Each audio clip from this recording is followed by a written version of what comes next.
Marcus Hale did not see the boundary marker. When he stepped over it, he saw a little girl with her hand out and a folded paper caught in the spectator chain, and he decided speed mattered more than rules. Owen Kim saw all of it before Marcus's heel crossed the line. He saw the angle of the man's shoulders, the way his voice rose before his body moved, the way 3 people in the front row flinched and pulled children closer. He saw Lila Morales reach toward the chain with both hands, then freeze when her uncle's arm came across in front of her. He saw the item tucked between 2 black links. White paper creased twice, a child's wax crayon line peeking out in bright blue. He had finished the turn. Rifle locked to shoulder, chin level, eyes fixed down his lane, and the whole plaza felt like a wire pulled to breaking. The spring wind moved the trees behind the amphitheater in soft waves that did not touch the concrete. Marcus kept talking, loud enough for the top rows to hear him. He called it a piece of paper, called this whole thing unnecessary, called out to his sister by first name like he needed witnesses for his own certainty. Owen measured distance, trajectory, and compliance options in one sweep. He let 1 second pass, then gave one command in the full command voice, sharp enough to carry to the last bench. "Sir, step back behind the chain now." The command landed harder than Marcus expected. His chest checked forward and stopped, his right foot still inside the marker line, his left planted in visitor space. 2 military police officers were already moving from the walkway edge, one from each side, hands visible, pace controlled, not running, not waiting either. Lila grabbed her mother's sleeve and stared at Owen's face, as if she could read an answer there. Owen gave her nothing except posture, exact and unbroken. He had used one warning. He would not use another unless the next threshold was crossed. He held that moment until the officers reached Marcus and guided him back behind the chain without force, and only then did the story start where it belonged, earlier that same afternoon, with clean sunlight on white marble and the rhythm that made this place legible to anyone willing to watch long enough. By the time Owen began that watch in April 2026, family groups had already filled the lower terraces, and the usual tourist murmur carried a different weight because several Gold Star families were present for nearby visits in Section 60. He could tell the difference from posture before he ever saw a face. Tourists pointed first and read signs second. Families who had done this before moved in tighter lines, slower at transitions, quieter in the gaps between announcements. A middle school group in matching navy polos sat 3 rows up with clipboards on their laps. 2 older men in veteran caps stood near the back rail and never took their eyes off the mat. Owen walked his first 21 steps down the black mat, heel to toe in measured cadence, rifle on the shoulder away from the tomb, and came to the end mark without a millimeter of drift. He paused for 21 seconds, every count internal, turned toward the east, shifted the rifle in one clean motion, paused again, then began the return. The crowd did what crowds always did in the first minute, some whispering through nerves, some trying to match the count under their breath, some discovering they could not look away once the pattern took hold. The 21 was not decorative and never had been. Highest honor, rendered as movement, repeated without negotiation. His uniform read as mirror black and winter sharp even in spring. The spit-shined shoes reflected pale sky at the curve of the toe, the creases of his trousers held straight enough to cut light, and the brass caught sun in narrow flashes that never lingered because his angles never lingered. The white gloves were clean enough to look untouched, though he had checked them twice before stepping out. The badge on his chest marked qualification earned in 2024, not granted, and he felt its weight every time he settled the rifle against his palm. Every thread on that uniform told visitors what his face would not tell them, that nothing on this post was casual and nothing on this post belonged to impulse. He tracked the crowd without moving his gaze from lane discipline. Third row left, a father with two boys, one fidgeting, one counting steps on fingers. Upper bench center, a woman in sunglasses pressing folded tissue into her palm. Lower rail right, Elena Morales with dark hair tied back, one hand on Lila's shoulder, one hand on a thin cardboard art folder. Beside them, Marcus Hale in a bright spring jacket talking with his hands and scanning for someone to explain rules to him. Just beyond. Doctor not doctor, Drake Singh, Assistant Relief Commander, in full control at the ready position near the plaza edge, eyes rotating in practiced intervals that matched Owen's timing even when the crowd could not see the coordination. Nothing in Owen's face changed on pass 3 when he saw the folded drawing for the first time. It was snagged low where the spectator chain dipped between two posts, half hidden by shadow, white against black links. The object itself was small, maybe the size of his hand when folded. No visible bulk, no wire, no rigid profile, no immediate indicator of threat, and still an unknown item inside a ceremonial boundary remained an unknown item. He completed his 21 steps, held the 21-second pause, turned and set his next return with identical cadence while his mind ran the protocol tree. Continue the pattern to next authorized point, notify relief commander, initiate controlled check, preserve ceremony and safety together. He reached the hall where notification could be executed without breaking order. And Sergeant First Class Ben Carter was already close enough to read the slight change in Owen's breathing cycle.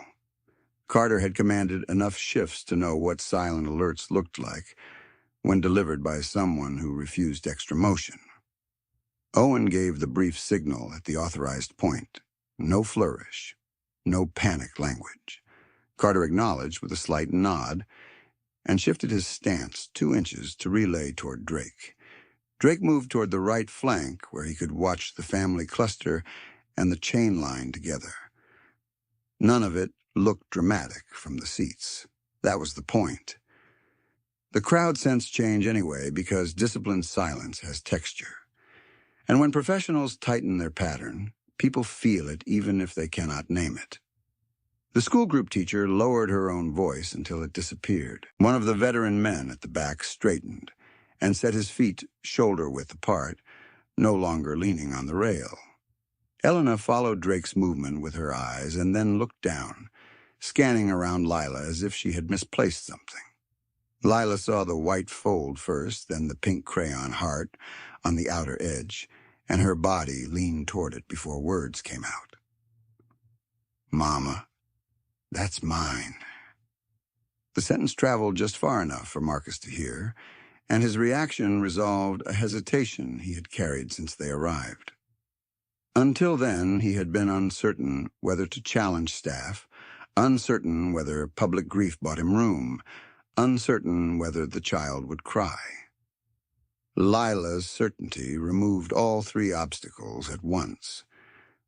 Marcus stepped forward and said the chain should never have caught a child's drawing. He said he would grab it, and they would be done. Drake raised one hand in a quiet stop signal and told him visitor staff would handle retrieval safely. Marcus heard delay where Drake offered procedure, and his volume rose because he interpreted calm as weakness. Owen stayed in motion, externally unchanged, and began the next pass that would bring him parallel to the breach point. He had seen this pattern before in different uniforms in different places, when one person in a group decided urgency gave him authority he had not earned. The difference here was scale. At the tomb, inches mattered, language mattered, sequence mattered, because this ritual was built to honor those whose identities were once gone to their families, and dignity at this site depended on everyone consenting to discipline for a few minutes. If one person refused that contract, someone had to enforce it cleanly and fast. As Owen closed distance, his internal map widened instead of narrowing. Lila's hand was still out, Elena's hand now on her forearm, Marcus one step ahead of both, Drake angling to block without touching. Carter at the rear shifted to open a lane for military police if needed.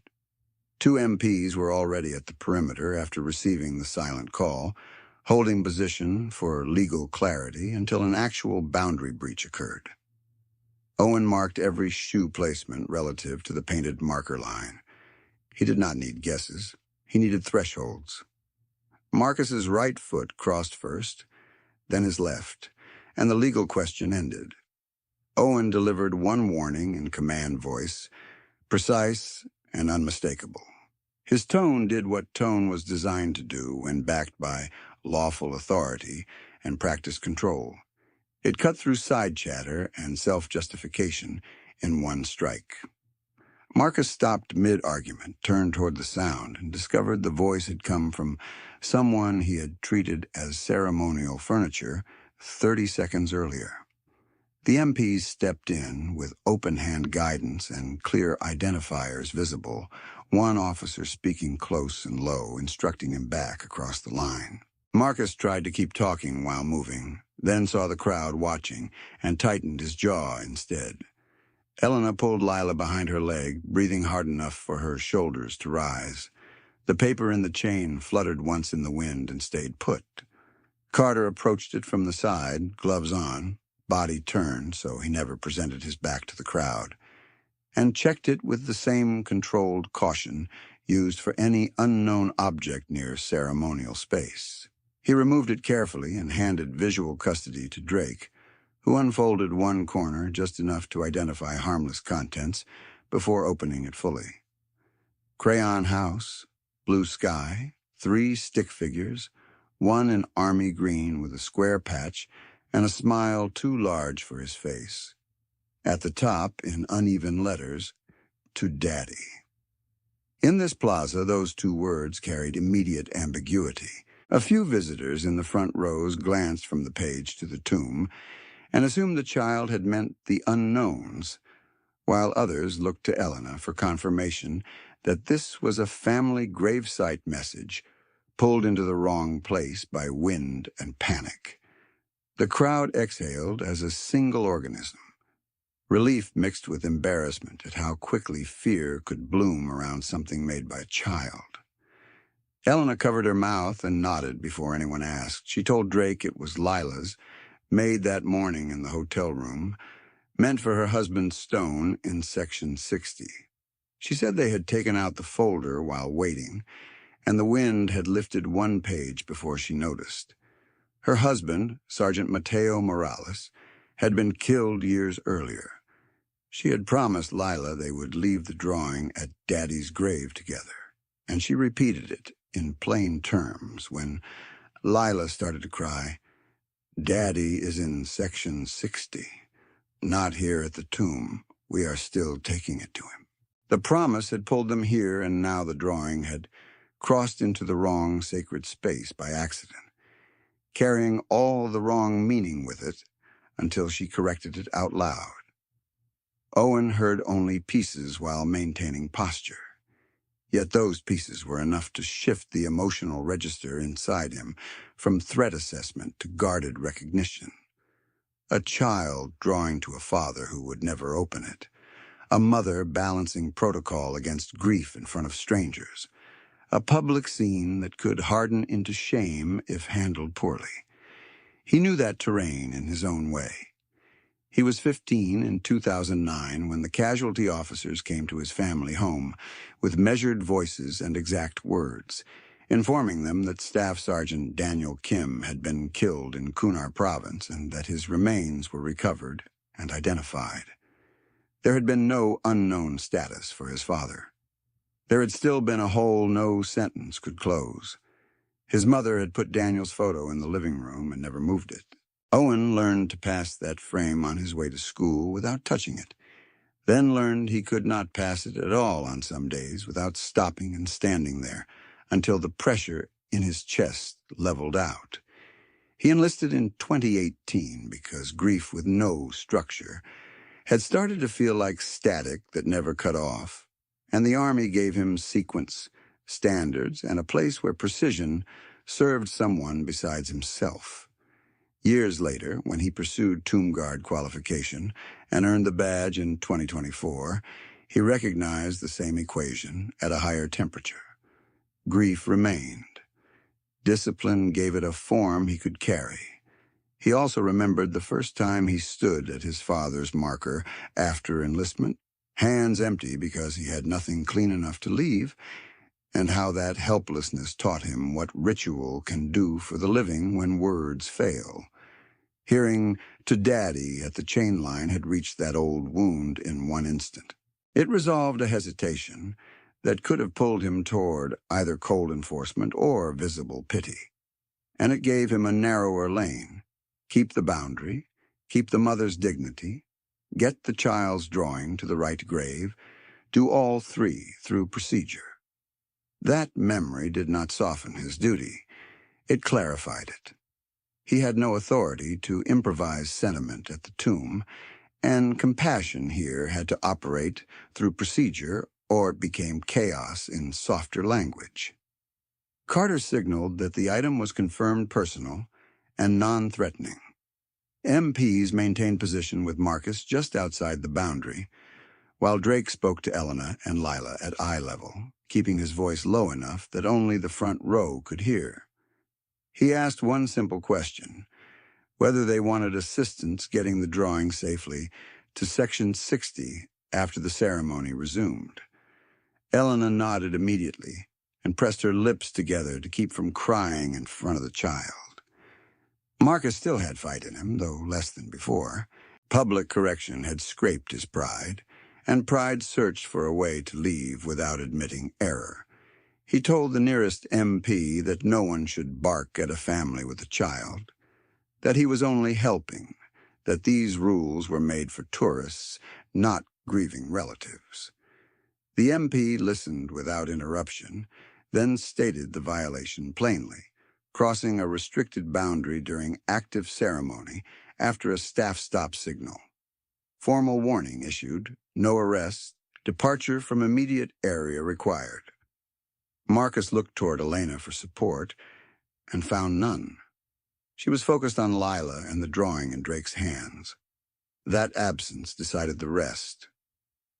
Marcus gave one short nod meant to save face, then walked with the MPS toward the outer path, shoulders tight, voice gone quiet. He was not dragged, not handcuffed, not humiliated for spectacle. Consequence arrived in direct proportion to action, and once it was delivered, the institution moved on.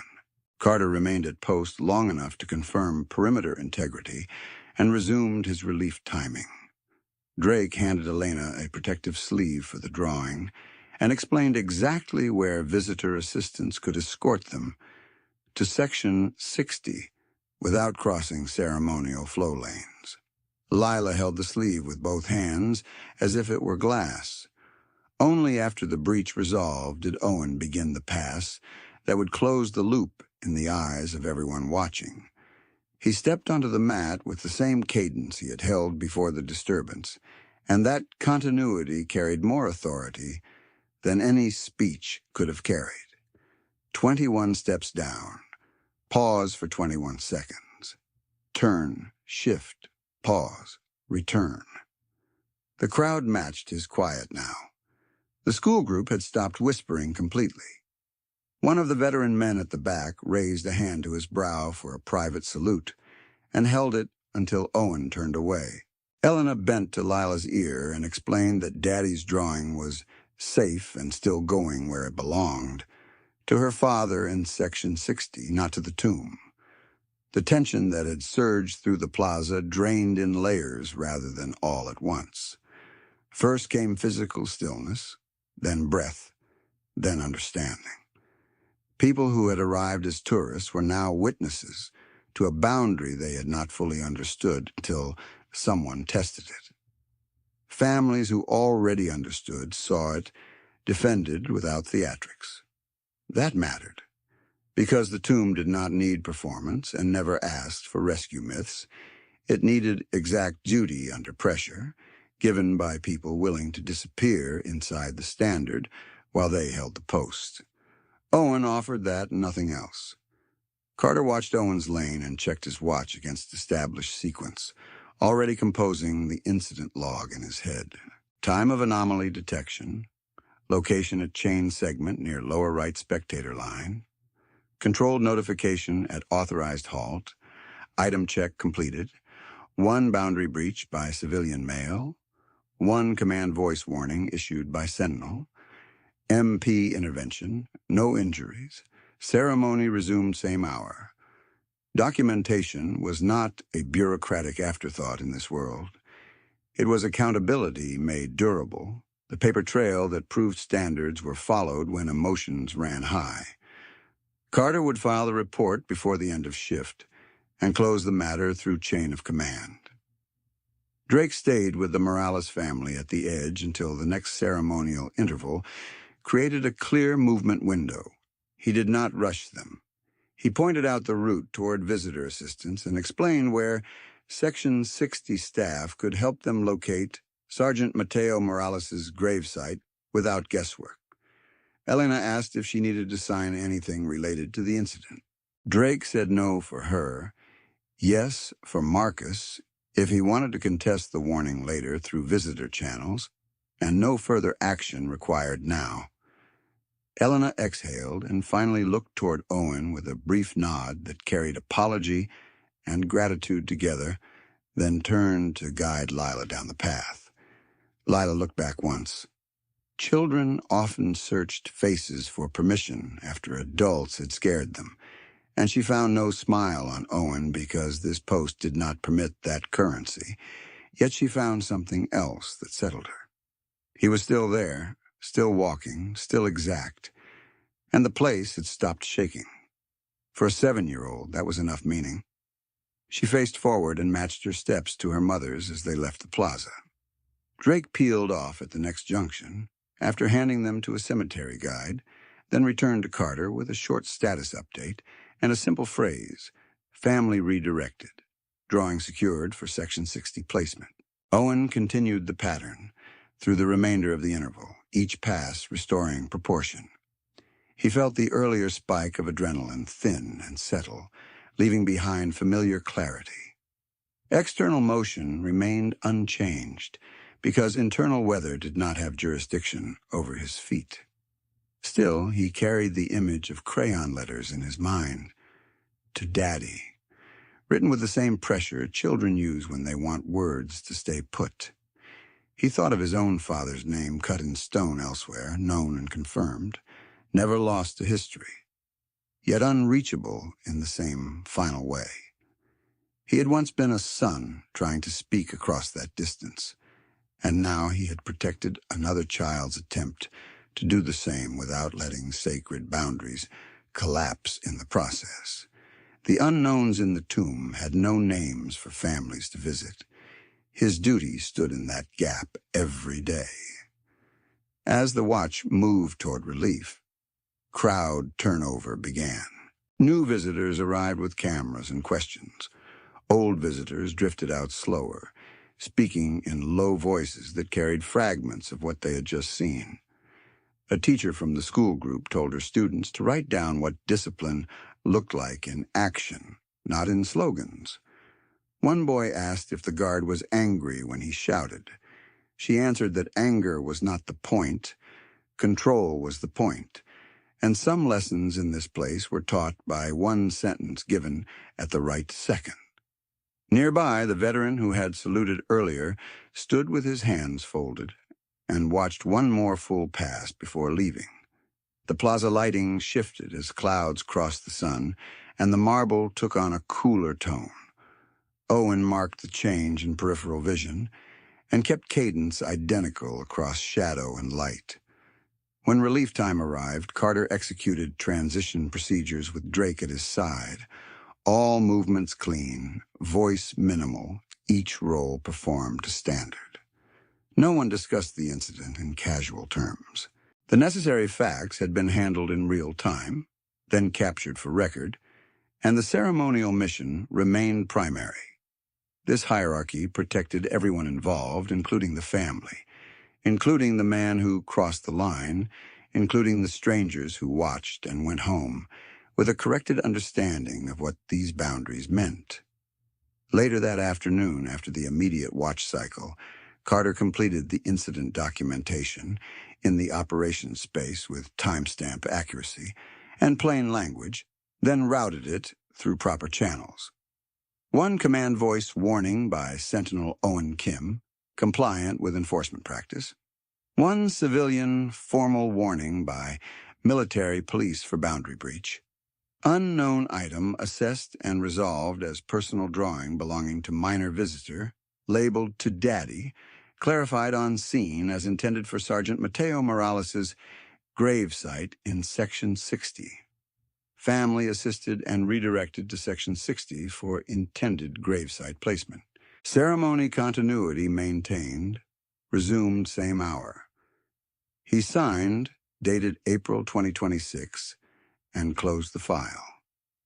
Drake confirmed by radio that the Morales family had reached Section E60 assistance without further issue. A guide had walked them to the correct row, and Lila placed the drawing at her father's marker with her mother's hand on her shoulder. Owen heard that update after his next tasking and absorbed it without visible reaction, though the confirmation removed the last unresolved thread in his internal ledger. The drawing had found its destination. No one had needed to bend protocol to make that happen. Procedure had done what procedure was built to do when used by people who cared enough to apply it with precision. Evening approached in increments, and the wind calmed. Owen returned to the mat for another interval, uniform still immaculate, badge steady against his chest, gloves clean despite the day's friction. He stepped into the first pass as visitors settled into benches for the next ceremony cycle. Many unaware of what had happened earlier, all entering a space shaped by what had been preserved for them. 21 steps, 21-second pause, turn, shift, 21-second pause, return. The sequence asked for no witness and accepted every witness on equal terms. He did not frame himself as the center of any lesson. He had enforced one line with one command because the line was real and the command was warranted. He had seen grief in a child and did not exploit it. He had seen anger in a man and did not mirror it. He had seen a mother caught between apology and pain and left room for dignity to survive the moment. He had carried his father's absence since 2009 and knew exactly how quickly loss can turn a small mistake into a public wound. None of that required improvisation. It required competence held under weight, and competence only worked here when joined to restraint. As the light thinned, the tomb inscription brightened against shadow, and Owen felt the familiar narrowing that came when everything unnecessary dropped away. Boots, count, breath, scan, pause, turn, count again. The unknown dead remained the fixed center of the place. Men carried home without names for too long, families who waited for letters that could not name a grave, generations who built this ritual so absence would still receive honor. Every precise movement on the mat translated that commitment into public language. Every controlled correction defended it when challenged. A final group of visitors entered just before dusk, including 2 young parents with a child asleep against a shoulder. And Owen noted the same small choreography he had seen all day, people adjusting their own noise downward as they approached the plaza. The sight taught them quickly when given a clear pattern. He passed in front of them on the return leg and held the 21-second pause at the end mark, while a distant bell carried faintly from elsewhere on the grounds. No one moved across the line. No one tested the chain. The crowd understood the contract now. An understanding looked like stillness freely chosen. When his interval ended and transition completed, Carter gave Owen a brief operational acknowledgement. Nothing ornamental, just the facts that mattered. Response was correct. Documentation complete. Mission continuity preserved. Drake met Owen's eyes for 1 second and gave a near imperceptible nod, partner to partner, confirmation without conversation. They had worked the same equation under different roles and arrived at the same answer. The event would not follow Owen home as a story to tell. It would sit where all such moments sat, filed with the day's duty, folded into the next watch. Night took the upper trees first and then the paths. Owen stepped out again when called, and the mat held its black line under artificial lights. He began another pass. 21 steps, measured and exact. He paused for 21 seconds at the end, turned, shifted, paused again, and returned toward the tomb with the same cadence he had carried before the drawing, before the breach, before the command that cut through noise and restored order. Behind him, beyond him, around him, the cemetery kept its long silence, and the sacred space remained what it had been at the start, defended not by spectacle, by men who chose discipline as the visible shape of their grief.